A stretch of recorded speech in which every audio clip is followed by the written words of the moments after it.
सोनल मिश्रा जी, राधे राधे महाराज जी। महाराज जी, क्या इस कलयुग में भगवान जी अवतार लेंगे? ऐसा तो शास्त्रों में लिखा है कि भगवान लेंगे अवतार। भगवान के कल की अवतार की चर्चा आती है शास्त्रों में, तो ऐसा लिखा है भगवान लेंगे। पर वो जब बहुत विकराल कलयुग बढ़ेगा। अभी 4,32,000 वर्ष कलयुग की आयु है, तो उसमें 5,000 के ऊपर ही अभी तो 32,000 नहीं क्रॉस किया है। कलयुग में इतना पापाचरण बढ़ जाएगा, इतना पापाचरण बढ़ जाएगा कि कहीं राम कृष्ण नाम सुनने को नहीं मिलेगा। देखो धीरे धीरे उसका प्रभाव बढ़ रहा है।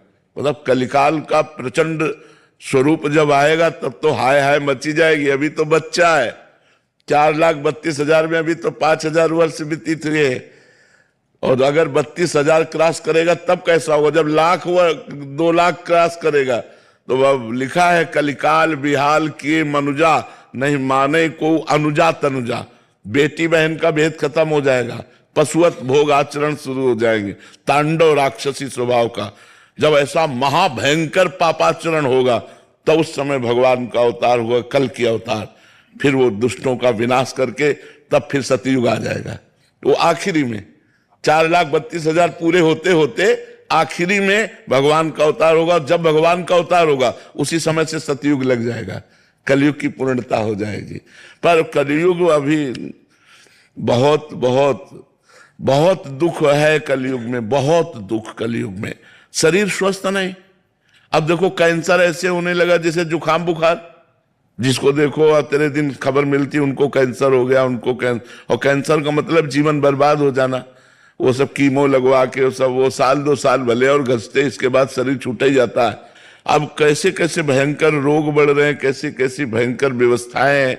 अब एक आदमी को परेशानी, अस्पताल जाए तो दवा मिलना तो बाद की बात है, पहले 10-5 हजार रुपया खर्चा करो इस बात के लिए कि तुम्हें है क्या। अब वो सब रिपोर्टें देखकर निर्णय करेंगे कि आपको है क्या। इसके बाद उसकी फीस दो डॉक्टर की, फिर दवा दो, और फिर 2-4 दिन बाद आओ, तब वो देखेंगे दवा का प्रभाव क्या पड़ा, जांच करवाओ। वो जांच में अगर किसान आदमी है ना, वो इतने में उसकी सब, इतना कहां पैसा है किसान आदमी के पास। तो आगे चल करके बड़ा रोगों का तांडव, भोगों का तांडव बढ़ेगा। कलयुग का प्रभाव, सब प्रथाएं, सब पवित्रताएं धीरे धीरे नष्ट होती जाती है। मतलब क्या सुंदर गृहस्थी कि अगर पति को प्राप्त किया तो आजीवन निर्वाह किया, पत्नी का वरण कर लिया, आजीवन निर्वाह किया। यहां लव मैरिज होता साल भर में डिवोर्स हो जाता है। कलयुग का प्रभाव देखो, कहा कलयुग का प्रभाव देखो। अब जब ये चरित्र आ गए कि पति पत्नी में विश्वास नहीं है, तो फिर मतलब कैसे गृहस्थी चलेगी। तो बड़ा समय धीरे धीरे कलयुग का प्रभाव तो बढ़े। पर कलयुग का एक बड़ा गुण है, जो 10,000 वर्ष तपस्या से फल प्राप्त होता था, वो कुछ दिनों के नाम कीर्तन नाम जप से प्राप्त हो जाएगा। कलयुग का बहुत बड़ा, कलयुग समयुग आन नहीं, जो नर कर विश्वास, गाय राम गुण गण विमल, भवबिन तरह प्रयास। इसमें बिना प्रयास के भवसागर से तरने का उपाय है राम राम राम राम, राधा राधा राधा राधा, कृष्ण कृष्ण कृष्ण। नहीं तो पहले पता चला कि 10,000 वर्ष दाहिने पैर के अंगूठे के बल खड़े होकर दोनों हाथ उठा के मंत्र जप कर रहे हैं, कितनी कठिन तपस्या। तो कलयुग में यह 10 सेकंड नहीं खड़े हो सकते अंगूठे के बल, 10,000 वर्ष तो बाद जाने दो। तो इसीलिए इसमें छूट दे दी गई कि आप नाम जब कर, कलयुग केवल नाम आधारा, सुमिर सुमिर नर उतर ही पारा। भगवान का नाम जप करके आप संसार समुद्र से पार हो सकते हैं। ये कलयुग की विशेष महिमा है। शिवम कुमार सिंह जी, सतना श्री हरिवंश महाराज जी। महाराज जी, अगर इसी जन्म में भगवत प्राप्ति करना हो और ये अंतिम जन्म बनाना हो, इसके लिए हमें क्या करना चाहिए? तदर्पिता अखिलाचारिता तद्विस्मरणेन परम व्याकुलते। एक एक आचरण पवित्र और भगवान को समर्पित और निरंतर भगवान का सुमिरन, तद्विस्मरणेन परम व्याकुलते। एक सेकेंड के लिए भी भगवान को भूल जाने पर ऐसी व्याकुलता पैदा होने लगे जैसे मछली को जल से अलग करो तो तड़पने लगती है, ऐसी व्याकुलता तो समझ लो कि हमारा आखिरी जन्म है। जब कोई भी खान पान भोग हमारे भगवान के स्मरण को न रोक पावे, खाते पीते चलते उठते बैठते हर समय तैल धारावत भगवान का चिंतन चल रहा है, तब वो भगवान को प्राप्त हो जाता है।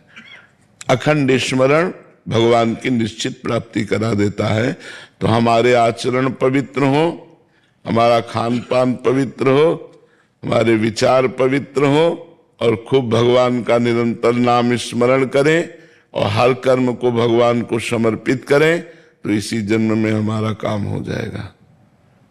अपने को भूल जाओ और भगवान के स्मरण में मस्त हो जाओ, यही परम पद है, यही भगवान की प्राप्ति है। भगवान कहीं दूर नहीं, आपके हृदय में ही बैठे हुए हैं। जितना भजन करेंगे उतने अनुभव होता जाएगा। नहीं तो माया का चद्दर ओढ़े हुए, त्रिगुण माया का पर्दा लगाए हुए हृदय में ही बैठे हैं, कहीं दूर नहीं है। भजन के प्रभाव से माया का प्रभाव हटे तो भगवान का साक्षात्कार हो जाए। हृदय मंदिर में भगवान विराजमान है और जहां उनका साक्षात्कार हुआ, आखिरी जन्म समझो, आखिरी जन्म। रोहित शर्मा जी। श्री हरिवंश महाराज जी। महाराज जी, मैं पिछले 2 सालों से आपकी बातें मानकर राधा नाम जपने का भी प्रयास कर रहा हूं, परंतु मन मुझे बार बार ये कहकर गिराता है कि तेरी तो प्रकट में दीक्षा नहीं हुई, अभी कंठी भी नहीं पहनी, वृंदावन वास भी नहीं है, आचरण भी सही नहीं है, तो तुझे प्रिया प्रीतम नहीं मिलेंगे। ऐसा किसका प्रश्न है? तो कंठी बांध लो, प्रिया प्रीतम मिल जाएगी। तो प्रयास करो, कृपा से उनके क्या नहीं हो जाएगा। जब मनुष्य शरीर मिल गया तो भगवत प्राप्ति दुर्लभ थोड़ी है। दुर्लभ तो मनुष्य शरीर था, दुर्लभो मानुषो देहो, सो प्राप्त हो गया। अब हम सब कुछ प्राप्त कर सकते हैं। क्या जाता है? कंठी बांध लो, राधा राधा बोलो, राधा ये गुरु मंत्र हो गया। समझ रहे हो ना? गुरु मंत्र हो गया, कंठी बांध लो। कोई नशा आदि तो नहीं करते हो, बस खूब नाम जप करो, चिंता मत करो। भगवान बड़े कृपालु हैं, इसीलिए भेजा है, भगवत प्राप्ति के लिए तो भगवान ने भेजा है। मनुष्य जन्म दिया, साधु समागम दिया, तो इसका मतलब हम पर भगवान की विशेष कृपा है। बिना भगवान की कृपा के संत समागम थोड़ी मिलता है। अब मोह भा भरोस हनुमंता, बिनु हरि कृपा मिले नहीं संता।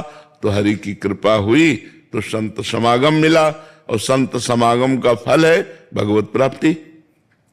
बड़े भाग पाइब सत्संगा, बिना प्रयास होय भव भंगा। बड़े भाग्य से सत्संग की प्राप्ति होती है, और सत्संग मिल गया तो बिना प्रयास के संसार सागर से हम पार हो जाएंगे। तो हमें प्रयास करना है नाम जप का, हर समय नाम जप करो।